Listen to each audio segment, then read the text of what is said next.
He found a strange wish-granting machine at the amusement park. It didn't have any electricity, but it worked fine. Out of curiosity, George put a coin in. He made a wish on the machine. Wish I were big. And the next thing he knew, the puppet swallowed the coin in its mouth. A card was spat out. It said, "Your wish has been granted." George didn't take the card seriously. He thought it was just a prank by some boring person. But little did he realize the amazing journey he was about to embark on. At night, the winds blew, the thunder and lightning. George tossed and turned in his bed. His body began to change. In the morning, he went to the bathroom. He found a stranger in the mirror. He couldn't believe his wish had come true. He was 12 years old, but suddenly he was 10 years old. George took some clothes from his father's wardrobe. He got dressed and rushed out of the house. He wanted to find the wishing machine from last night and change himself back. But when he arrived on his bike, all he saw was a pile of rubbish. George had no choice but to return home again, hoping his mother would believe he was George. He said his birthday was the 3rd of November. He got a 60 on his latest test. My baseball team is called the Dukes. I made this for you. Hearing that the stranger knew everything about her son, the mother thought he must have kidnapped George. Bastard, what did you do to my son? I am your son, Mom. Where is my child? Where is my son? And when she saw this, George had to run away. He went to the school and found Billy. Billy was his best friend. But apparently, Billy didn't believe him either. I'm your best friend. Please, you can't believe me. I'll prove it to you right. Billy begged George not to hurt him. He shook the door as hard as he could to get away. Look, I know I don't look like myself, okay? But something really strange happened, and I'm really scared. I need you to help me, my best friend. George wanted Billy to believe him. He sang a song that only the two of them knew. Oh. The space goes down, down, baby, down, down the roller coaster. Sweet, sweet baby, sweet, sweet, don't let me go. Triscuit, a biscuit, ice cream, soda, pop, ooh, Shalita. And finally Billy believed George. Josh?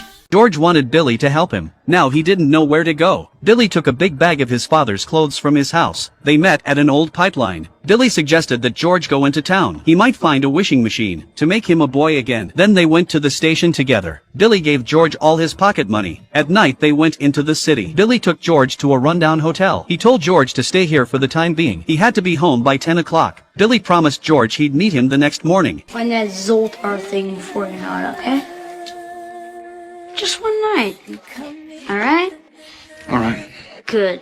After Billy left, George locked the door behind him. It was the first time in his life he'd spent the night away from home. He was terrified by the noise of the argument next door. He was still a boy of 12, faced with the strangeness of his surroundings. George put a pillow over his ears. Curled up in bed, he cried out for his mom. The next day Billy found George. They asked around about the wishing machine, but in the end, they came up empty-handed. A good Samaritan told them to contact the Department of Consumer Affairs. They should be able to find out who runs the amusement park. They were told to fill out a form. They'll get the results in a month and a half. And that's what got George so upset. He didn't know how he was going to get through the month and a half. Billy started looking for jobs for him in the papers. It's good to be a grown-up. Let's have a taste of the grown-up world. Eventually, they decided to interview for a job at a toy company. George lied on his CV about being a graduate of a prestigious university, and that he had 4 years of experience working for a toy company. The interviewer said that his relative had graduated from there. He was very impressed with George. He hired him right away. George was put to work in the office. He was responsible for entering customer information into the computer. On his first day, he was full of energy, but a colleague warned him to slow down. The work here was simple and boring. If the boss sees how quickly they finish their work, he'll think there are too many people working in this job. Maybe George will be laid off soon, so that his mother wouldn't worry. George called home. He told his mother that George was safe and would be back with her soon. He'd be back with her soon. She warned him that if he touched a hair on his son's head, he would go to the police. This gave George a strong sense of his mother's love. After work, George stays at the hotel and watches TV. Sandwich biscuits. He only eats the center. He threw the biscuits away. He was no longer afraid of the neighbors' arguments. Soon a month had passed. George got his first paycheck. It was only $187, but for a 12-year-old, it was a lot of money. It was a check. George and Billy went to the bank and cashed it. They bought a bunch of goodies to celebrate at the hotel. It was a moment when George finally felt the joy of adulthood. No wonder Mom and Dad were never picky about what they ate. They only buy what they like to eat. On the weekend, George went to the company's toy store. It's a paradise for children. He's a child at heart, and he's just letting himself go. People were looking at George funny. They think he's not right in the head. But George was having a great time. He didn't give a damn what anyone thought, as he pretended to fall to the ground and convulse. The boss of the company came by. You work for me, don't you?